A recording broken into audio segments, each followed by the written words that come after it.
말씀을 가지고 생각하면서 은혜를 나누려고 합니다. 패러다임이란 말이 있습니다. 헬라어로 이 패러다임이란 라틴어를 우리가 학습할 때 쓰이는 동사 또는 명사의 변화표를 의미하는 용어였던 이 패러다임이란 것이 여러 세상에 많이 쓰입니다. 이모저모로. 그래서 이 패러다임이란 말은 무수한 동사 그리고 명사의 변화를 일목요연하게 해석하고 활용할 수 있도록 만들어 놓은 일정한 틀, 이렇게 이해합니다. 그런데 이 토마스 쿤이라고 하는 과학자가 과학혁명의 구조라고 하는 저서에서 바로 이 용어를 통해서 과학의 획기적인 발전 과정을 규명해냅니다. 천동설을 지동설로 바꾼 코페르니쿠스의 발견이라든가 신학에서 행함으로 의롭게 된다는 가톨릭의 전통을 무너뜨리고 믿음으로 의롭게 된다고 주장하면서 이신칭의의 교리를 마르틴 루터에서 신학사의 새로운 변화를 가져오는데, 이때 쓰이는 것이 패러다임입니다. 변화라는 겁니다. 변화, 새로운 패러다임입니다. 그래서 역사상 이 땅의 가장 위대한 패러다임을 가지고 오셨던 혁명가는 예수님입니다. 한 1500년간 유대사를 지배하고 있었던 전통적인 율법관을 완전히 바꿔놓습니다.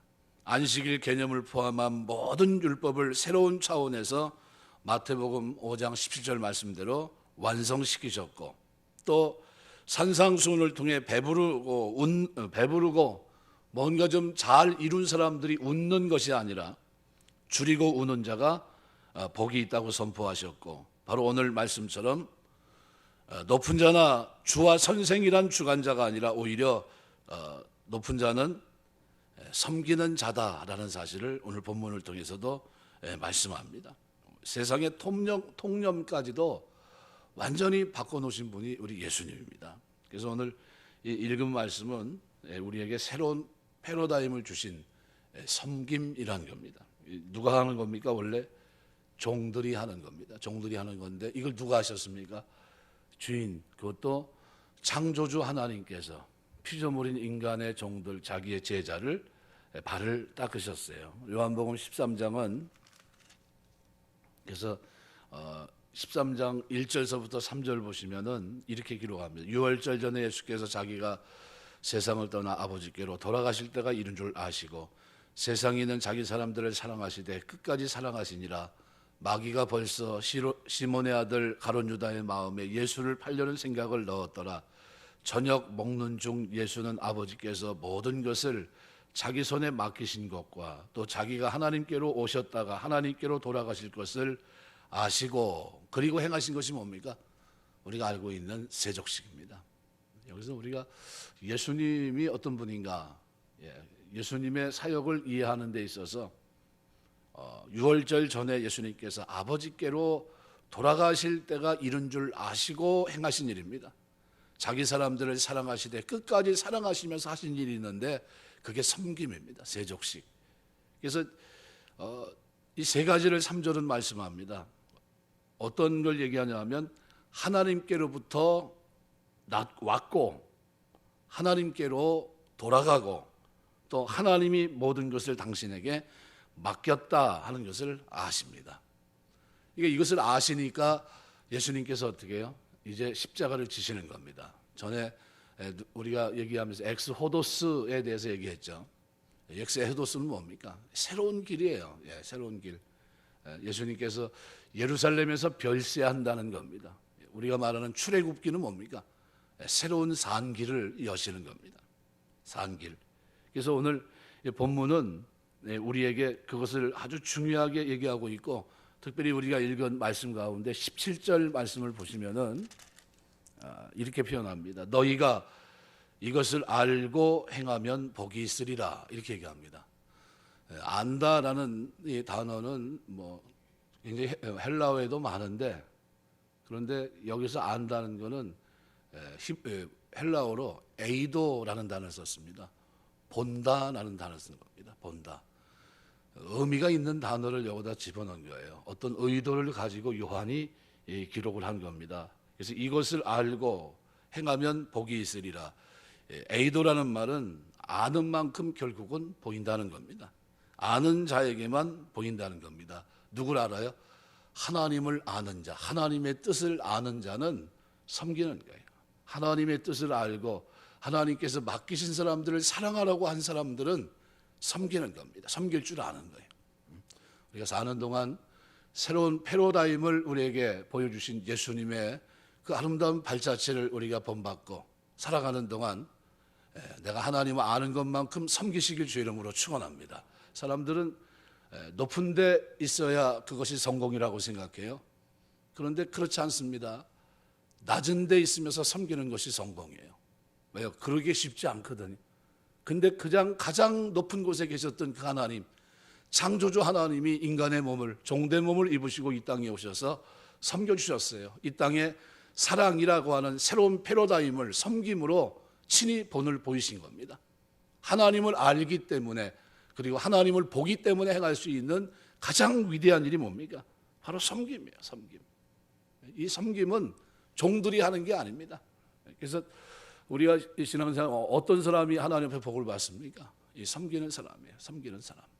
여러분이 삶의 자리에서 늘 이모저모로 여러 사람을 그리스도의 사랑으로 섬기게 되시길 주의 이름으로 축원합니다. 왜요? 하나님이 나를 이 땅에 보낸 것을 알고 내가 가야 될 천국을 알고 또 하나님이 나에게 맡긴 사람들, 그들 앞에 본을 보이며 살라고 하나님이 나에게 기회를 주셨기 때문이에요. 그러면 우리는 어떻게 살아야 됩니까? 낮은 자의 새로운 패러다임 속에서 섬기면서 살아가야 돼요. 섬기면서. 군림하면서 사는 게 성공이 아닙니다. 섬길 수 있어야 돼요. 그래서 오늘 본문에서 저는 세 가지, 왜 본을 보이셨는지 15절은 이렇게 표현합니다. 내가 너희에게 행한 것 같이 너희도 행하게 하려 하여 본을 보였노라. 섬김이라고 하는 것은 하나님을 알고, 그죠? 하나님을 보는 사람들, 이 사람들이 할 수 있고, 그래서 하나님의 뜻을 알기 때문에 예수님은 우리에게 본을 보이신 겁니다. 우리에게도 어떻게 해요? 하나님을 알아야 돼요. 산을 보면 우리 뒷산에 교회를 지을 때 뒤에 뭘 캤다고 그랬죠, 제가? 제가 캔 게 아니라 일하시는 분이 산삼을 캤는데 얼마 받았다고요? 600만 원. 아, 이게 저렇게 틀린다니까. 그렇게 여러 차례 들었는데도 100만 원 차이가 나네. 몇백만 원이라고요? 600만 원 주고 팔았대요. 깜짝 놀랐어요. 뒷산에 산삼이 있구나. 우리가 산삼이 있으니까 한번 나중에 시간 되실 때 올라왔어요. 등산도 하시고 아주 좋은 산입니다. 산산이 나오는 산이에요. 근데 이 등산하고 뭐 이렇게 왔다 갔다 하면 이 사람 저 사람 만날 것 같은데 사람 잘 안 다니더라고요. 딱 한 번 올라가 봤습니다. 딱 한 번. 절대로 안 올라갑니다. 그 이후로. 그래서 괜히 산삼 캐가지고 문제가 될 것 같아가지고 뒷산으로 잘 안 올라갑니다. 그래서 하나님 우리에게 주신 이 은혜를 우리가 잊지 마셔야 됩니다. 그래서 이 섬김이라고 하는 것은 아주 우리 삶에 있어서 가장 중요한 부분입니다. 오늘 본문에는 세 가지를 말씀합니다. 어떤 것을 본을 보이죠? 그대로 따라하라고 본을 보인 겁니다. 그대로. 그러면 우리가 섬긴다고 해서 우리도 그냥 발을 닦아줘야 되는가? 실제로 유대 지방은 우리가 말한 대로 옛날처럼 비포장 도로입니다. 포장된 도로가 없었어요. 과거에는. 건조한 기후, 거기에다 먼지가 심했고, 그래서 눈을 다친 사람들이 많을 정도입니다. 비가 내리는 우기에는 진흙탕으로 변합니다. 유대인들은 집 문 앞에 항상 물 항아리를 둬서 누구든지 방문하면 밖에서 돌아오게 되면 더러워진 발을 씻고 집 안으로 들어갈 수 있도록 합니다. 정결법에 정해져 있습니다. 반드시 지켜야 돼요. 그런데 주인이 돌아와서 제일 먼저 반기는 건 누굽니까? 종입니다. 종이 나와 발을 씻겨주고 남편이 돌아오면 아내가 발을 씻겨줍니다. 그런 모습이 제자들의 머릿속에 늘 박혀 있는데, 그런데 오늘은 예수님께서 그 일을 하신 겁니다. 제자들에게는 굉장히 큰 충격이었어요. 어떻게 스승이 제자의 발을 닦습니까? 여태까지는 어떻게 해요? 종들이 했었고 아내가 했었습니다. 누가 오든지 어떻게 해요? 손님을 맞이하는 주인이 했었습니다. 그런데 예수님께서 이 겸손의 미덕을 가르치기 위해서 그렇게 하셨어요. 그래서 하나님께서 가장 미워하는 것은 교만한 자입니다. 교만한 자. 그래서 우리가 이 어거스틴이 말한 대로 기독교의 미덕은 겸손이라고 표현합니다. 그래서 우리가 주님 섬기면서 하는 동안 이 겸손한 모습으로 우리가 섬기는 이런 모습이 우리에게 있어야 됩니다. 왜요? 우리가 하나님을 알고 하나님을 보기 때문입니다. 믿음은 바라는 것들의 실상입니다. 그래서 우리가 남들은 보이지 않아요. 똑같은 산을 보는데 음악가가 보는 숲, 그죠? 건축가가 보는 숲, 미술가가 보는 숲 다 다릅니다. 이제 뭘 봅니까? 음악가는 거기에서 아름다운 오선지에 음률이 흐를 수 있는 좋은 곡이 흘러나오고, 미술은 어떻습니까? 아름다운 그대로의 모습, 자연 그대로의 모습을 그대로 담습니다. 건축가는 어떻습니까? 저 산의 어느 지역이 가장 중심 포인트가 되겠다, 거기에 뭘 지면 저 산에 어우러져서 참 멋있는 하나의 저택을 지을 수 있겠다, 생각이 다 다릅니다. 보는 안목이 다르다는 거예요. 그런데 제가 이 말씀을 드리는 이유는 하나님을 알고 하나님을 볼 줄 아는 사람은 삶에 있어서 뭐를 해야 됩니까? 섬김이라고 하는 것이 바로 그와 같다는 거예요. 섬김이라는 게 낮아진다는 것이, 겸손하다는 것이 그와 같다는 겁니다. 왜요? 똑같은 사람을 보면서 어떤 사람은 그 사람 위에 군림하려고 합니다. 그 사람을 종으로 부리려고 합니다. 어떤 사람은 그 사람들을 쳐서 복종시키려고 합니다. 그런데 하나님을 알고 하나님을 보는 사람은 내가 이 땅에 하나님이 보냈고 하나님 앞에 언젠가 가야 되고 그 하나님께서 나에게 맡긴 일이 있다고 생각하는 사람은 어떻게 해요? 낮은 자의 모습 속에서 살아간다는 게, 어떻게 섬길까? 어떻게 섬길까? 바로 그 부분을 우리 놓치지 말아야 돼요. 이게 패러다임 바뀐 겁니다. 우리 마음 자세가 바뀌어야 된다는 게. 그래서 하나님이 우리를 구원하실 때 그 구원은 껍데기만 바꿔놓은 게 아닙니다. 그리스찬이란 이름, 성도란 이름만 준 게 아닙니다. 뭐까지요? 우리의 마음, 삶의 본질까지, 중심까지 변화시키는 거예요. 성령을 통해 완전히 새롭게 하시는 겁니다. 좋아하는 찬송 가운데 제가 그 찬송이 있어요. 맨날 회개하는 것 같은 느낌이 들어서 잘 부르지는 않는데, 불 가지고 태우든지 물 가지고 씻든지, 하나님이 우리에게 날마다 이렇게 불 가지고 태우든지 물 가지고 씻겨주든지 우리가 새로워져야 돼요. 우리가 아이들이 어디 이렇게 나가서 놀고 들어오면 어때요? 아주 뭐 널브러져서 막 놀잖아요. 막 뭐 진흙이고 뭐 상관없잖아요. 그 집에 들어올 때 보면 어떻습니까? 엉망이 돼 있습니다. 미끄럼틀에서 막 놀고, 막 비가 왔는데도 뭐 아랑곳하지 않고 막 그 속에 아주 첨벙첨벙 뛰고, 그 집에 딱 나타나면 어때요? 저 상태로 들어오면 안 된다. 저 상태로 들어오면 집안이 난리가 나는 거예요. 어떻게 합니까? 그 앞에서 다 하나하나 다 벗겨요. 신발서부터 젖은 거, 옷 다 벗기고 어디로 들어갑니까? 바로 씻기로 들어갑니다. 씻기로 들어가요. 씻을 수밖에 없어요.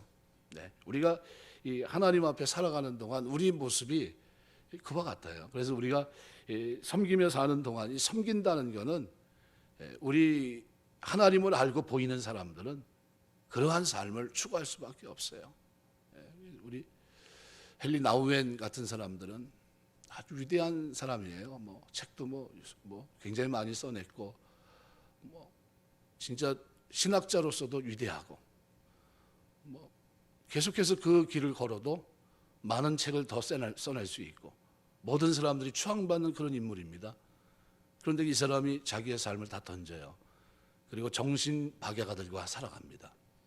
그리고 아무것도 모르고 천진난만하게, 그죠? 자기 의식, 자기의 몸도 가누지 못하는 그 아이들과 놀면서, 그리고 그 아이들을 돌아보면서, 그 아이들을 섬기면서, 거기서 누굴 봅니까? 하나님을 보는 거예요. 하나님. 거기 그 아이들 눈을 보면서 하나님이 보이는 거예요. 하나님이. 우리 같으면 박사학위 받고, 그죠? 뛰어난 학자이고, 책도 그만큼 저술하고, 앞으로도 얼마든지 많은 책들이 저술될 수 있는 능력을 갖춘 사람이 어느 날 호련히 모든 것들을 다 떨쳐버리고 가가지고 정신박약아들, 생각조차 제대로 가늠하지 못하는 아이들, 뭐 밥 먹는 것도 제대로 먹지 못해서 먹여줘야 되고, 닦아줘야 되고, 씻어줘야 되고, 이것이 일상이고 날마다의 삶이라고 한다면 여러분 하시겠어요? 그건 누가 해야 되는 일입니까? 그거는 말 그대로 돈 받고 해야 될 일이고, 그것은 배운 내가 할 일은 아니다. 당장 그렇게 결정을 내릴 겁니다. 그죠? 그것은 미련한 결정이다, 이렇게 얘기할 겁니다. 근데 그분은 그렇게 생각하지 않았어요. 아무리 신학대학원에서 와서 호를 해도 나가지 않습니다. 자기는 그것이 행복하다는 게. 뭐가요? 하나님을 알고, 누구를 알아요? 하나님이 보이고 하나님 앞에서 사는 그 삶의 섬김이 그만큼 그에게 너무 중요한 것으로 자기 삶을 돌아보게 했기 때문입니다. 이게 뭔가 하나님이 나에게 섬기라고 본을 보이셨는데 내 삶이 가는 곳마다 떠받들여지는 섬김의 삶이 아니라 어떻게 해요? 군림하는 듯한 삶이었어요. 그 삶을 던져버린 겁니다. 그리고 섬기는 삶으로 나아갔어요. 우리 당장 그만두고 다 가서 거기 가서 있으라, 뭐 이런 얘기는 아닙니다. 절대로 오해하시면 안 돼요. 어느 교회 갔더니 그 교회 목사가 정신박애가 거기 섬기는 데 가가지고 섬기라고 그러더라. 이렇게 오해하시면 또 큰일 납니다. 앞뒤 다 잘라먹고 그것만 기억하고 또 돌아가셔도 곤란합니다. 예수님의 삶에 이 패러다임 바뀐 가운데 가장 중요한 것이 본질이 섬김이라는 거예요. 섬김. 같은 공동체 내에서 같이 야외를 가도 들놀이를 가든 어딜 가든 그 자리에서 섬기는 사람이 되시길 주의 이름으로 축원합니다. 이게 복이에요. 주인처럼 앉아있는 것보다도 섬기는 것이 너무나 아름다운 겁니다. 그래서 잠언 3장 34절 보면 진실로 그는 거만한 자를 비웃으시며 겸손한 자에게 은혜를 베푸신다 그랬어요. 마태복음 18장 말씀에도 4절에 누구든지 어린아이와 같이 자기를 낮추는 그이가 천국에서 큰 자니라. 자기를 낮춘다는 게 대단히 힘들다는 것을 여러분 좀 느껴요. 낮춘다는 게. 왜요? 어느 정도 위치에 있는 사람들이 자기를 낮춘다는 게 되게 어려워요. 어느 목사님이 그 자기 이름을 써놓고 거기다 침 뱉으면서 한 해를 보내면서 하나님 앞에 자기 이름에다 어떻게 해요? 침 뱉으면서 야 네가 뭐냐 도대체, 네가 혼자서 미친놈처럼 그 연말을 그렇게 알차게 보냈다 그러더라고요. 남들이 보면 딱 미친 거 아니에요. 미친 거. 근데 자기 정신 상태를 지금 어떻게 점검하는데 내가 지금 올바른가, 내가 지금 이 자세가 하나님께서 원했던 자세인가, 이대로 살아도 되는가, 이래도 괜찮은가 하는 것들을 점검해 보는 거예요. 섬기는 모습이 있게 되시기 주의 이름으로 축원합니다. 이게 그리스도 안에서 우리가 가져야 될 교훈입니다. 또 하나는 오늘 본문에서 성결의 교훈을 받아야 됩니다. 자기의 발을 씻기시려는 예수님의 행동에 당황한 베드로가 주여 내 발을 씻기시나이까 묻습니다. 여기에 대해서 예수님은 나의 하는 것을 내가 지금은 알지 못하지만 이후에는 알리라. 예수님께서 발 씻음을 통해서 예수님의 십자가 죽음이 어떤 의미를 가지는 것인지 알게 하고자 하는 깊은 뜻이 담겨 있었던 겁니다. 그렇기 때문에 내 발을 절대 씻을 수 없다고 말한 베드로에게 내가 너를 씻기지 아니하면 내가 나와 상관이 없느니라 말씀하셨던 겁니다. 그러나 다시 베드로는 그의 손과 머리를 씻겨달라고 말하지만 예수님께서는 이미 목욕한 자는 발밖에 씻을 필요가 없다고 말씀하십니다. 아주 우리에게 매우 중요한 메시지를 전달해 줍니다. 예수 그리스도를 통해 우리가 의롭다 하심을 받고 구원을 약속받은 백성이라 할지라도 발을 씻는 심정으로 하루하루 죄를 회개해야 된다는 성결의 모범을 보여준 겁니다. 날마다 어떻게 해요? 성화의 삶을 살아가야 돼요. 나는 날마다 죽노라 하는 그런 중심을 가지고 하나님 앞에 신전의식을 가지고 살려고 몸부림쳐야 됩니다. 깨끗하게 하시는 그리스도의 피로 우리 마음과 생각을 씻고 정결한 삶을 살 수 있도록 경건에 이르도록 연습해야 돼요. 부단히 연습해야 됩니다. 왜요? 제일 고쳐지지 않는 게 뭡니까? 마음이에요. 마음. 이 마음이 얼마나 부패한지 성령께서 오셔가지고 이 마음을 고치려고 해도 어떻게 해요? 도대체 마음이라는 것은 보이지 않기 때문에 알 수가 없어요. 고쳐지고 있는지 고쳤는지 진행형인지 아니면 포기한 건지 도대체 알 수가 없어요. 말할 수 없는 단식 가운데 하나님께서 우리를 위해 기도합니다. 성령께서 우리를 기도하세요. 이 마음이 변화되길 위해, 온전해지길 위해서. 깨끗하게 하시는 예수 그리스도의 피로 우리 마음과 생각을 씻고 정결한 삶을 살 수 있도록 최선을 다하는 여러분 되시길 주의 이름으로 축원합니다. 우리가 회개함으로 그리스도의 보혈의 피로 깨끗이 씻음 받을 때 우리 안이 더럽고 추한 마음이 깨끗함을 얻고 죄악에서 떠나가게 되고 의로운 삶을 살게 되는 겁니다. 오늘 제자들의 발을 씻기면서 보이신 주님의 이 행함을 통해서 우리가 정결의 교훈을 받아야 됩니다. 제사장들이 목욕 재개를 늘 했습니다. 그죠? 서기관들이 야훼 이름이 나오면 글을 쓰지 못했고 글을 쓰는 붓이 따로 있었고 그 여호와의 이름을 부를 수가 없었어요. 그래서 나중에는 성경학자들이 이 말이 맞는지 잘 모르겠다까지 했습니다. 왜요? 하나님의 이름을 부른 적이 없으니까. 여호와 이름이 나오면 우물우물대고 지나갔고 나중에는 뭐로 바꿉니까? 아도나이라는 단어로 바꿔서 읽었어요. 그 이름을 우리의 부정한 입술로 하나님의 이름을 그 존재 모든 것을 나타내는 쉔이라는 히브리 말을 우리가 어떻게 하나님을 부를 수 있겠는가? 망령 때 일컬을 수 없다. 이렇게 생각해가지고 그렇게 했던 겁니다. 이 성결은 그래서 굉장히 중요합니다. 고린도후서 7장 1절 보면 그러므로 사랑하는 자들아 이 약속을 가진 우리가 하나님을 두려워하는 가운데서 거룩함을 온전히 이루어 육과 영의 온갖 더러운 것에서 자신을 깨끗게 하라. 끊임없이 어떻게 내 삶을 깨끗하게 하는 그 작업이 우리에게 있어야 됩니다. 오늘 본문에서 또 한 가지 교훈은 바로 봉사의 교훈입니다. 봉사의 교훈. 제가 알고 있는 한 장로님이 췌장암 걸려가지고 췌장암 초기였는데 그 수술을 하셨고 그리고 한 20년 아주 선교하는데 매년 몽골 가서 선교하시고 1년 내내 거의 침을 잘 놓으십니다. 침 선교를 하셨고 그런 중에 제가 이제 어제 들은 이제 노회 때 들은 소식은 그분을 아는 한 목사님이 이렇게 얘기하더라고요. 호스피스 병동으로 옮겼습니다. 그러더라고요. 췌장암이 다시 이제 한 20년 됐는데 재발하셨다고. 그래서 이제 글로 이제 가면서 가족들에게 전화하면서 그랬대요. 준비해라. 이제 더 이상 호스피스 병상엔 누가 갑니까? 암 말기 환자들이 보통 가요. 본인도 아는데 이미 전이가 많이 됐다고 그러더라고요. 그러면 이제 앞으로 이제 얼마 남지 않은. 그래서 그분이 늘 감사한 건 뭐냐면 그렇게 많이 섬기셨어요. 늘 섬깁니다. 몽골 선교하느라고 진짜 일생을 다 보낸 것 같고 어려운 사람들 침 놓느라고 자기의 삶을 다 보내고 한 20년 이상의 세월을 그렇게 보내십니다. 아주 그렇게 사셨는데 뭐 마지막 하나님의 부름을 받는 그 장면에서도 당당하신 것 같아요. 금년에 제가 만났는데 많이 여의었더라고요.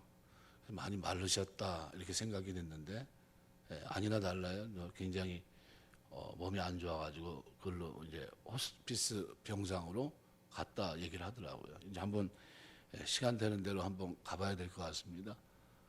그분의 삶을 들여다보면서 어떻게 사는 게 아름다운가. 인생이 패러다임이 바뀐 삶을 살아갔어요. 나머지 인생 한 20여 년 되는 그 삶에 두 번째 하나님 인생을 사는 동안에 췌장암 초기에서 발견돼서 치료받은 후 그리고 지금 다시 호스피스 병상으로 다시 입원하고 이제는 다시 오지 못할 길을 걸을지 모르겠지만 지금까지 그 어떻게 살아왔는지를 옆에서 지켜봤기 때문에 감히 말할 수 있는 것은 후회 없는 인생을 살았다. 저는 그렇게 생각을 합니다.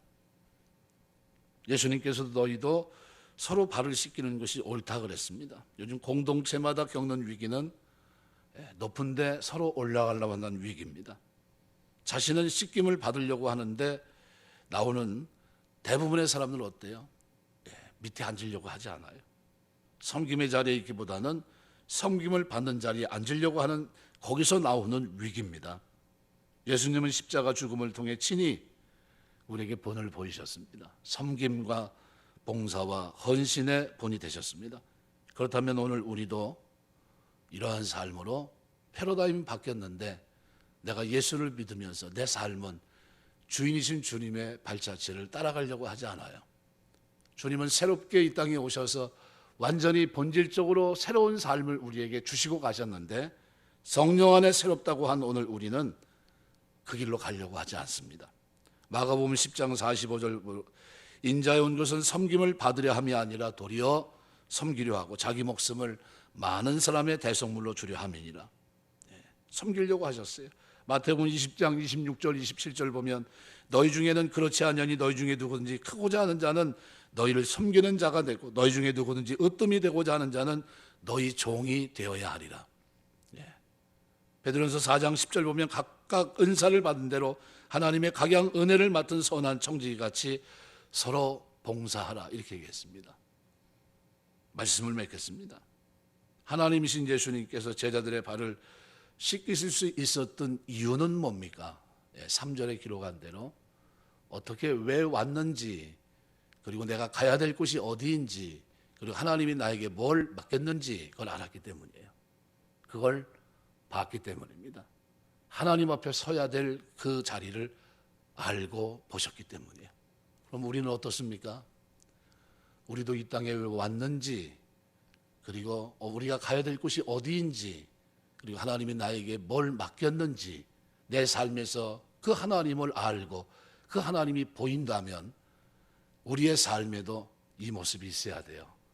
섬김의 모습, 봉사의 모습, 낮은 자의 자리에서 사람들을 높여주면서 섬기는 이 모습이 우리에게 있어야 되고 내 삶을 끊임없이 경건한 삶으로 끌어가기 위한 성결의 삶이 그리스도 안에 있어야 됩니다. 왜요?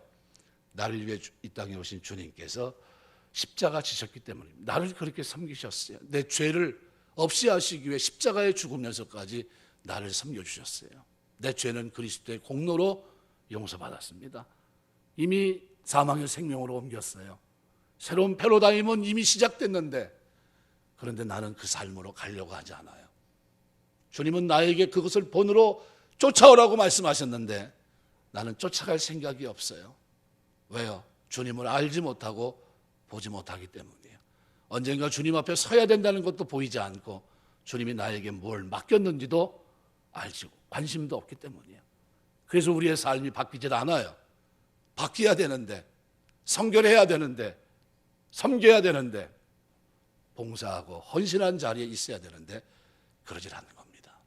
오늘 이 밤에 기도하시면서 하나님 벌써 바뀌었어야 되는데 주님이 바뀌라고 본을 보이셨는데 쫓아라고 본이 되셨는데 제가 쫓아갈 생각이 없습니다.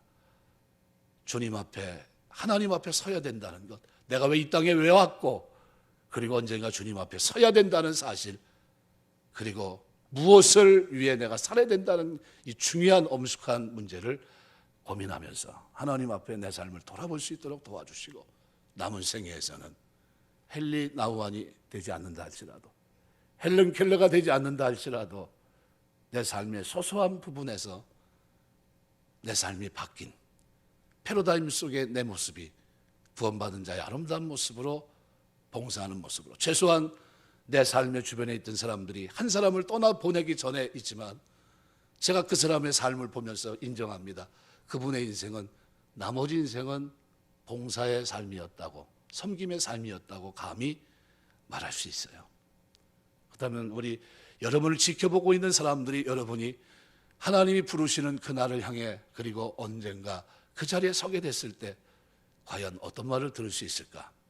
이거는 여러분이 살아간 대로 듣는 겁니다. 살아간 대로 하나님의 교회를 섬기고 성도를 섬기고 죄인들을 섬기고 하는 이 섬김이 그만큼 중요합니다. 어떤 사람이 할 수 있어요? 아는 사람, 하나님을 알고 하나님이 보이는 사람, 하나님의 뜻이 마음속에 새겨져 있는 그 사람이 그렇게 사는 겁니다. 그런 은혜가 이 저녁에 참여한 여러분의 삶 속에 아름다운 모습으로, 성결의 모습으로, 섬김의 모습으로, 봉사의 모습으로 여러분의 삶에 나타나게 되시길 주의 이름으로 축원합니다. 기도하겠습니다.